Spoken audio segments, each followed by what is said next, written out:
We gaan onderweg naar de Hofmansplaat, Kooikersveld. Midden in de Biesbos wordt komend najaar in de open lucht het theaterspektakel Biesbos onder vuur opgevoerd. Kom je eigenlijk op een locatie, de authentieke locatie waar het vroeger zich heeft afgespeeld. Letterlijk in het decor waar 75 jaar geleden Duitsers en liniecrossers elkaar op leven en dood bestreden. Ja, spannend hier, wat zich hier afspeelt. Worden tribunes gebouwd, wordt licht en geluid aangelegd en worden scènes uit de film Biesbos onder vuur nagespeeld. U krijgt het gevoel of dat u dadelijk werkelijk meegezogen wordt in wat er toen zich afgespeeld heeft. Een theater bouwen midden in een natuurgebied is een logistieke ramp en gaat niet zonder tal van voorwaarden. En er wordt heel goed en nauwgezet op gelet dat dit allemaal kan binnen de regels van die Biesbos. Qua geluid, qua belichting, qua aantallen.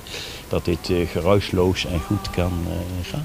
Half september zal theaterspektakel Biesbos onder vuur, waar de provincie aan meebetaalt, zo'n 10 keer in het donker worden opgevoerd.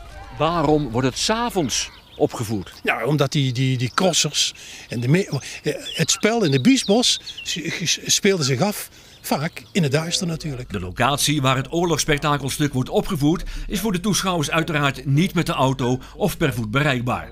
Openbaar vervoer stopt ook niet voor de deur. Dus... Ja, dat wordt per schip aangevoerd, per passagiersboot aangevoerd. Dat is de enige mogelijkheid.